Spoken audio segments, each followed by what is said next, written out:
세계 최대의 백화점을 운영하면서 최신부 장관까지 역임을 한 워너메이커가요, 창업 60주년 기념 행사에서 한 기자에게 이런 질문을 받습니다. 회장님, 지금까지 투자한 것 중에서 가장 성공적인 투자가 무엇이었습니까? 그의 대답입니다. 나는 오늘까지 살아오면서 투자하는 것마다 많은 이윤을 남겼습니다. 그 가운데 제가 한 가장 위대한 투자는 10살 때 $2 75센트 주고 산 빨간 가죽 성경입니다. 그 이유는 그 성경이 현재의 나를 만들었기 때문입니다. 그랬어요. 이분이 평생을 하면서 돈을 참 많이 벌었지요. $2 75센트 같으면 한 3,000원 정도가 안 되는 돈입니다. 한 3,000원 정도 되지요. 그게 뭐라고? 그것이 가장 큰 투자였다, 가장 가치 있는 투자였다 그랬는가? 성경대로 살고 말씀대로 살았더니 하나님이 여기까지 나를 지켜주셨다고 하는 믿음의 고백이지요. 워너메이커의 대답은 크리스찬의 삶의 토대가 무엇이어야 되는지를 상징적으로 보여줍니다. 크리스찬은 말씀을 삶의 기준으로 삼고 말씀을 따라 살아가는 사람들입니다. 그러니 크리스찬에게 가장 중요한 것이 말씀이고, 무엇을 하든지 먼저 말씀을 잘 들어야 됩니다. 오늘 우리는 이 말씀을 잘 듣는 게 뭐냐에 대해서 살펴볼 겁니다. 오늘 본문에 하나님의 말씀에 반응하는 아브라함의 모습이 나오지요. 주님이 그에게 찾아오십니다. 그리고 아브라함을 불러요. 1절입니다. 하나님이 아브라함을 시험하시려고 그를 부르시되 아브라함아 하시니 그랬어요.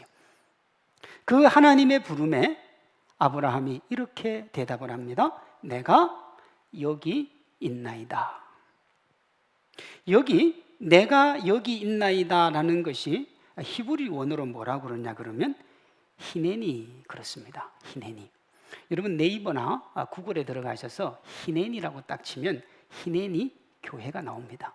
참 신비롭죠. 저도 이번 설교 준비하면서 알았습니다. 히네니 교회도 있구나. 히네니의 뜻이 뭐냐 그러면 내가 여기 있나이다 하는 뜻이에요. 그러면 이 말의 뜻이 뭐냐 그러면 종이 주인이 부르실 때 모든 것이 준비되었으니 말씀만 하십시오 하는 태도를 가지는 것, 그것이 히넨입니다. 기본적으로 태도라고 하는 것은 말씀을 듣는 것보다는 말씀을 듣는 마음의 상태요. 그 다음에 거기에 기초해서 겉으로 드러나는 자세에 초점이 맞추어져 있습니다. 정말 태도가 중요하죠. 어떤 사람이 누군가의 말을 들을 때 하나라도 놓치지 않기 위해 집중해서 들을 수도 있고요, 건성으로 들을 수도 있습니다. 그것을 결정하는 것이 마음의 상태와 자세입니다. 누군가가 어떤 얘기를 할 때요, 정말 싫은 얘기인데도요, 태도를 바르게 하면 그게 싫게 안 들리는 경우가 있습니다. 그런데 정말 좋은 말이고 괜찮은 말인데 태도가 불량하면 정말 형편없는 말로 들릴 때도 있는 거지요. 하나님의 말씀도 동일합니다. 우리가 하나님의 말씀을 드릴 때 그리스도인이 가져야 될 마음의 상태와 자세는 아브라함이 가졌던 히네니 하는 겁니다. 좀 더 살펴봅니다. 먼저 말씀을 듣는 마음의 상태입니다. 성경에 따르면 우리의 믿음이 시작하는 곳이 어디냐? 믿음은요, 마음에서 시작합니다. 로마서 10장 10절이요. 사람이 마음으로 믿어 의에 이르고 입으로 시인하여 구원에 이르느니라. 그러니까 입이 먼저가 아니고 뭐가 먼저입니까? 마음이 먼저입니다. 마음이요. 그래서 하나님이 하나님의 사람을 붙들어서 그 영광을 위해 사용하실 때 마음을 붙들어요. 성령님이 우리의 어디 계시느냐? 마음으로 오십니다. 고린도전서 3장 16절이요. 너희는 너희가 하나님의 성전인 것과 하나님의 성령이 너희 안에 거하시는 것을 알지 못하느냐. 이 마음이 얼마나 소중하고 중요한지를 처절하고 정말 절실하게 깨달은 사람이 누구냐? 솔로몬입니다.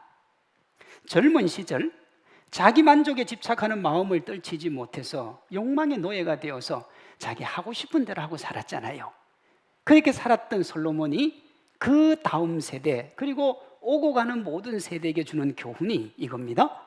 무릇 지킬 만한 것보다 내 마음을 지키라. 생명의 근원이 이에서 남이니라. 본문에 내가 여기 있나이다라는 히네니를 마음의 상태에 적용을 하면 주파수를 온전히 하나님께 맞추어서 마음과 생각을 하나님께 집중하는 것, 그것이 히넨입니다. 하나님이 하시는 말씀은 어떤 것이라도 듣겠다고 하는 마음의 상태, 그게 히넨이에요. 하나님의 말씀을 말씀으로 들을 준비가 되어 있지 않으면 뭘로 듣느냐? 말로 듣습니다. 하나님의 말씀이 말이 되죠. 그렇게 되면 우리가 아무리 말씀을 들어도 욕망의 노예의 삶을 벗어날 수가 없어요. 그 예수님이 이렇게 말씀하셨어요. 누구든지 나를 따라오려거든 자기를 부인하고 자기 십자가를 지고 나를 따를 것이니라. 이 말을 뒤집어서 말하면 우리가 아무리 예수님을 따른다고 말해도 자기 중심적인 마음을 부인하지 않으면 절대로 바른 크리스찬이 될 수가 없다는 겁니다. 나를 내려놓지 않고는 그리스도인다운 삶을 살 수가 없다는 거예요. 왜 그러냐 그러면요, 자기를 내려놓지 않으면 하나님의 말씀을 자기 생각으로 재단을 합니다. 자기 생각으로 판단을 해요. 그러니까 하나님이 뭐라고 말했는지는 중요하지 않아요. 내가 그걸 어떻게 받아들이느냐가 중요해지죠. 그러면 자기 생각으로 하나님을 만들어내요. 하나님을 빚어냅니다. 이렇게 한 대표적인 사람이 가룟유다입니다. 그는 누구보다도 예수님을 열심히 쫓았고 사람들의 신임을 얻었지요. 그것을 잘 보여주는 것이 그가 돈을 관리하는 자리에 있었다는 겁니다. 그랬던 그가 마가복음 14장 10절에 보면 이런 행동을 합니다. 12 중에 하나인 가룟유다가 예수를 넘겨주려고 대제사장들에게 가매 그들이 듣고 기뻐하여 돈을 주기로 약속하니 유다가 예수를 어떻게 넘겨줄까 하고 그 기회를 찾더라. 찾다가요 겟셋마네 동산에서 예수님을 잡기 전에 예수님에게 입맞춤을 하려고 가까이 다가갑니다. 그러니까 입맞춤을 하는 게 뭐였느냐 그러면 자기가 예수님을 파는 신호였던 거죠. 그런데요, 누구도 가룟유다를 제지하지 않아요. 우리가 이걸 간단하게 볼 수 있는데 그 수제자가 누구였느냐 하면 베드로죠. 베드로가 대제사장의 종들이었던 말고가 오니까 칼을 빼가지고 말고의 귀를 잘라버립니다. 그러니 누구도 예수님을 해하려고 하는 사람은 예수님 옆에 접근을 못하도록 하는 것이 12제자가 했던 일들입니다. 그런데 가룟유다는 예수님을 팔러 왔는데도 제자들이 제지를 하지 않았어요. 그렇게 한 이유는 누구도 가룟유다가 그렇게 할 거라고 생각을 못했던 거예요. 누구도. 그가 얼마나 신실했는 줄 압니까? 지난 3년 동안 예수님이 무슨 말씀을 하시든지 그대로 순종했고 온전히 하나님께 집중했던 사람이에요. 그러니 누구도 가룟유다가 그렇게 할 것이라고는 상상 자체를 못했어요. 그런데 그가 왜 그랬을까요? 하나님의 아들이신 예수님이 허망하게 죽는 것은 경우에 맞지 않다고 자기가 결정을 내려버렸어요. 예수님은 돌아가시겠다고 그러는데 자기가 볼 때는 죽으면 안 되는 거예요. 그래서 그때부터 어떤 예수를 만드느냐, 자기가 믿어야 될 예수님을 따로 만듭니다. 예수님이 중요한 게 아니고 자기가 믿어야 될 예수님이 중요했던 거지요. 자기 생각으로 빚어낸 허상의 예수님이요. 예수님이 그런 가룟유다에게 이렇게 말씀하십니다. 인자를 파는 그 사람에게는 화가 있으리로다. 그 사람은 차라리 나지 아니하였더라면 자기에게 좋을 뻔하였나니라. 이 땅에 한 인생이라도 하나님이 보내지 않은 인생은 없어요. 그러니 가룟유다도 주님이 보냈습니다. 그렇게 보내놓고 주님이 뭐라고 하시느냐 그러면 차라리 태어나지 아니하였으면 좋을 뻔했던 인생. 그러니까 인류 역사를 살아가면서 가장 불행한 인생이 누구냐? 그게 가룟유다예요. 왜 그렇게 됐습니까? 말씀을 말로 받았기 때문에 그렇습니다. 말씀을 말로 받으면요, 아무리 하나님의 말씀을 받아도 그 사람은 안 변해요. 이걸 히브리서 4장 2절은 이렇게 말합니다. 그들과 같이 우리도 복음 전함을 받은 자들이나 들은 바 그 말씀이 그들에게 유익하지 못한 것은 듣는 자가 뭐 하지 않았다고요? 믿음과 결부시키지 않았기 때문에. 말씀을 들었어요. 다 들었는데 어떤 사람은 변하고 어떤 사람은 안 변하는 이유가 뭐냐 그러면 말씀을 믿음과 결부시키지 않으면 안 변하는 거예요. 똑같은 말씀을 들었다고 해서 다 똑같은 게 아니라는 거예요. 마음의 상태가 그렇게 중요합니다. 우리 사랑하는 성도님들의 마음 상태는 어떻습니까? 하나님의 말씀을 말씀으로 들을 준비가 되어 있습니까? 아니면 말씀을 말로 받아서 자신의 생각으로 재해석해서 허상의 주님을 만나고 있지는 않습니까? 깨어진 거울로 바른 상을 볼 수 없듯이 잘못된 마음으로 바르게 주님을 바라볼 수는 없는 거예요. 그러므로 우리가 말씀을 따르려면 무엇보다 자기중심적인 마음, 자기 욕망과 이기심으로 덮여있는 그 마음밭을 갈아엎어야 돼요. 마태복음 13장에 씨 뿌리는 비유가 나옵니다. 4종류의 밭이 나와요. 근데 어떤 밭은 전혀 열매를 맺지 못하고 어떤 밭은 30배, 60배, 100배의 열매를 맺습니다. 이런 차이가 발생하는 이유는 밭을 갈아엎었느냐 그렇지 않느냐의 차이예요. 씨는 똑같아요. 나중에 주님이 이걸 어떻게 해석을 하느냐면 씨는 말씀이니 그렇게 들어가요. 사랑하는 성도, 밭은 뭐예요 그러면? 마음밭이죠.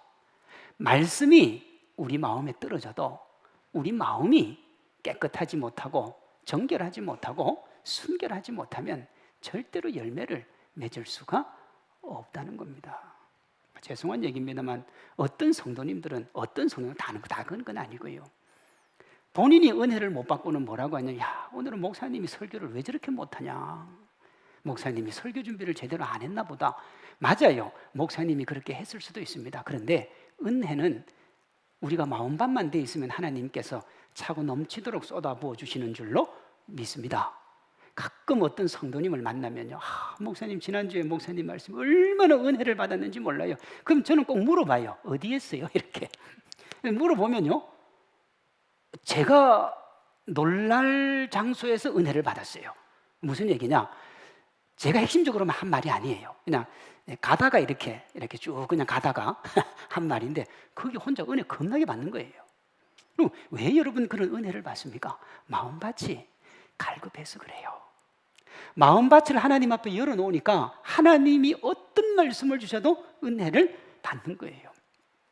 마음밭이 좋지 않으면, 마음밭이 메마르면 여러분 어떤 말이 떨어져도 은혜가 안 됩니다. 주님이 말해도 안 돼요. 가룟 유다가 그걸 분명하게 보여준다니까요. 우리가 하나님의 말씀을 들을 때는 우리의 마음의 문을 활짝 열고 마음의 주파수를 하나님께로 맞춰야 되는 겁니다. 그러면 우리가 하나님의 기쁨을 누릴 수가 있어요. 데살로니가전서 2장 13절입니다. 너희가 우리에게 들은 바 하나님의 말씀을 받을 때에 사람의 말로 받지 아니하고 하나님의 말씀으로 받음이니 진실로 그러하도다. 이 말씀이 또한 너희 믿는 자 가운데 역사하느니라. 하나님의 말씀을 받고 믿음과 결부시키지 않을 때는 전혀 이상한 사람이 되는데, 말씀으로 받고 믿음으로 가니까 너희 가운데 그 말씀이 역사하고 살아나고 새롭게 되더라는 겁니다. 하나님의 말씀을 듣기 위해 하나님 앞에 서는 것은 먼저 내 마음을 하나님 앞에 드린다는 겁니다. 이것이 하나님의 말씀 앞에 그 말씀을 진심으로 받고 순종하고자 하는 자세로 내가 여기 있나이다 라고 말하는 히네니가 되는 거예요. 우리 모두가 말씀 앞에 서 있어 우리 마음의 상태가 주님 앞에 히네니가 되기를 바랍니다. 다음으로 말씀을 듣는 자세요. 마음의 상태가 하나님의 말씀을 있는 그대로 받도록 준비된 것이라면 말씀을 듣는 자세, 그것은 그 말씀을 그대로 따르겠다고 하는 각오를 표현하는 겁니다. 각오요. 하나님의 말씀은 그 어떤 것보다 우선하고 우리는 말씀으로 우리의 정체성을 세워야 되는 줄로 믿습니다. 그리스도인의 정체성은 말씀에서 나와야 돼요. 그리스도인의 모든 것들은 말씀의 기초에서 있어야 됩니다. 예를 듭니다. 우리 사회에 다양한 부류 또 다양한 계층의 사람들이 있죠. 권력을 가진 사람이 있으면 그 권력을 통제받는 사람이 있습니다. 여당을 지지하는 사람도 있고 야당을 지지하는 사람도 있습니다. 크리스찬은 이들 중에 어디에 속해야 될까요?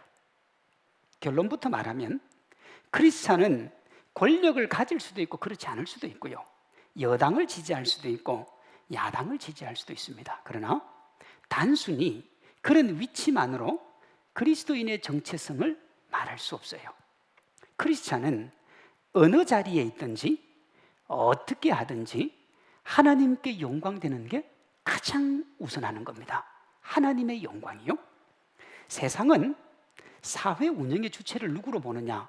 사람으로 봅니다. 그렇죠? 이 세상이 사람에 의해서 움직이고 있다고 보기 때문에 어떤 사람이 어디에 속했느냐가 중요한 겁니다. 그러나 크리스찬은 이 사회를 움직이는 분이 하나님이라고 믿는 사람들입니다. 맞습니까? 우리는 이 세상을 주님이 움직인다고 믿습니다. 그렇기 때문에 예수님을 믿는 사람은 이 땅에 어떤 기관이나 어떤 조직에 속해 있느냐는 그렇게 중요하지 않습니다. 여당에 속해도 야당에 속해도 권력을 가져도 그렇지 않아도 물질을 많이 소유해도 적게 가지고 있어도 크리스찬은 자신이 속한 자리에서 하나님이 원하시는 것에 관심을 기울이는 사람입니다. 내가 어느 자리에 있는 게 뭐가 중요합니까? 하나님이 기뻐하시는 일을 하면 되니까요. 그러니까 크리스찬은 자신의 자리로 뭔가를 드러내려 하거나 자신이 속한 공동체나 조직의 이익을 우선하지 않습니다. 절대로. 그게 참 크리스찬입니다. 이것이 크리스찬의 정체성이고 삶을 대하는 자세입니다. 그러므로 크리스찬이 말씀을 들을 때는 아브라함이 하나님의 말씀을 들을 때의 자세인 히네니, 즉 하나님이 무엇을 말씀하시든지 그대로 따르겠다고 하는 자세를 가져야 됩니다. 그것보다 더 중요한 것 없고 그것보다 더 귀한 것 없습니다. 이게 안 되고 하나님의 말씀을 아무리 들어본들 그 말씀은 내가 재단하고 판단한 것이지 하나님의 말씀 그대로가 아니게 되는 거예요. 하나님의 말씀이 생명이요 진리인 줄로 믿습니다. 그걸 성경은 이렇게 얘기해요. 모든 성경은 하나님의 감동으로 된 것으로 교훈과 책망과 바르게 함과 의로 교육하기에 유익하다. 하나님의 말씀은 살아있고 활력이 있어 좌우의 날선 어떤 것보다도 예리하며 혼과 영과 및 관절과 골수를 찔러 쪼개기까지 하며 또 마음과 생각과 뜻을 판단하나니. 하나 더요. 성경은 능히 너로 하여금 그리스도 예수 안에 있는 믿음으로 말미암아 구원에 이르는 지혜가 있게 하느니라. 말씀이 우리를 교훈하고 책망하고 바르게 해서 바른 삶을 살고 구원으로 인도하신다는 거예요. 근데 어떻게 말씀이 그 역할을 할까요? 우리는 세상에도 수많은 말들이 있고 세상에도 수많은 지식들이 있는데 어떻게 말씀만이 그 역할을 할 수 있을까요? 차이는 딱 하나예요. 세상의 말은 아무리 대단하고 아무리 타고나고 아무리 멋져도 인간이 뱉어놓은 말이에요. 말이기 때문에 틀릴 수 있어요. 오류가 있을 수 있습니다. 그런데 하나님의 말씀은 하나님이 하신 말씀이기 때문에 오류가 없어요. 진리예요. 그러니 그 말씀을 따라가면 우리가 하나님을 만나게 되고 바른 인생을 살아갈 수 있는 겁니다. 성경이 하나님의 말씀이라는 것을 요한복음 1장은 이렇게 말합니다. 태초에 말씀이 계시니라 이 말씀이 하나님과 함께 계셨으니 이 말씀은 곧 누구라고요? 하나님이시니라. 말씀이 육신이 되어 우리 가운데 거하심에 우리가 그의 영광을 보니 아버지의 독생자의 영광이요 은혜와 진리가 충만하더라 그랬습니다. 성경 말씀이 곧 누구라는 거예요? 하나님이라는 거예요. 하나님의 말씀이라는 겁니다. 이 말씀을 아멘으로 받은 것이 아브라함의 말씀 받는 자세인 히넨입니다. 그러니 말씀을 들을 때는 이 생각 저 생각하고 판단하고 논리적으로 구성하는 게 아닙니다. 물론 그 말씀은 이 설교가 아니라 성경에 나와 있는 하나님의 말씀을 이야기하는 겁니다. 성경에 하나님께 쓰임받은 사람들 한결같이요 아브라함처럼 살았습니다. 아브라함처럼만 살면 반드시 쓰임을 받습니다. 그들은 주님이 부르실 때 언제나 무릎을 꿇고 히넨이라고 외쳤습니다. 볼까요? 하나님께서 430년 동안 종살이하던 이스라엘 백성을 출애굽시키기 위해서 모세를 부를 때요, 모세가 히네니라고 대답을 합니다. 여호와께서 그가 보려고 돌이켜 오는 것을 보신지라 하나님이 떨기나무 가운데서 그를 불러 이르시되 모세야 모세야 하시매 그가 이르되 뭐라고요? 내가 여기 있나이다. 이게 히네니예요. 그가 하나님 앞에 서니까, 하나님 앞에 자기를 세우니까 말씀이 그를 이끌어가기 시작을 합니다. 그때부터 모세는요 40년 동안 오직 말씀을 따라 살아갑니다. 모세가 40살까지 애굽의 지성과 지식과 모든 걸 다 섭렵했던 사람입니다. 바로 앞에 자기가 막대기 가지고 서면 진다는 걸 누구보다도 잘 아는 사람이 모세예요. 만약에 모세가 그 삶을 안 살고 진짜 80년 동안 깊은 호렙산 속에서 살았으면 그럴 수 있습니다. 그런데 40년을 세상의 지식과 세상의 학문을 보고 살았기 때문에 지팡이 들고 바로 앞에 서면 안 된다는 걸 알면서도 지팡이 들고 서요. 그런데 어떻게 해요? 서니까 이기더라는 거예요. 말씀대로 하니까요. 말씀대로 하니까요. 그가 120살이 되어서 이제 가나안 땅에 들어갈 때요, 그의 눈이 흐리지 않더라 그래요. 무슨 얘기예요? 아직 죽을 때가 안 됐어요. 근데 하나님이 얘야 여호수아에게 물려주고 그만하고 그냥 나에게로 와라 그랬더니 모세가 산에 올라가서 내려오지 않아요. 하나님 앞에 가요. 평생을 말씀을 따라 살아가요. 하나님께서 이방 민족의 압제에서 회복시키시고 이스라엘을 세우기 위해 사무엘을 부를 때 사무엘도 히네니라고 대답을 합니다. 여호와께서 임하여 서서 전과 같이 사무엘아 사무엘아 부르시는지라 사무엘이 이르되 말씀하옵소서 주의 종이 듣겠나이다 그래요. 이 사무엘 상을 보시면요, 처음 부를 때 사무엘이 가서 이렇게 대답합니다. 내가 여기 있나이다 그래요. 두 번째도 가니까 내가 여기 있나이다 그래요. 세 번째도 내가 여기 있나이다. 누구한테 갔습니까? 엘리한테로 갔어요. 근데 엘리가 보니까 세 번째 딱 듣고 뭐를 느끼느냐 그러면 하나님이 사무엘을 부르는구나. 그리고 그 다음부터는 뭐라고 하냐, 네가 하나님이 부르시면 그대로 대답을 하라 그래요. 그런데 자기가 보니까 네 번째 또 하나님의 부름이 들리는데 내가 여기 있나이다 안 하고 말씀하옵소서 주의 종이 듣겠나이다.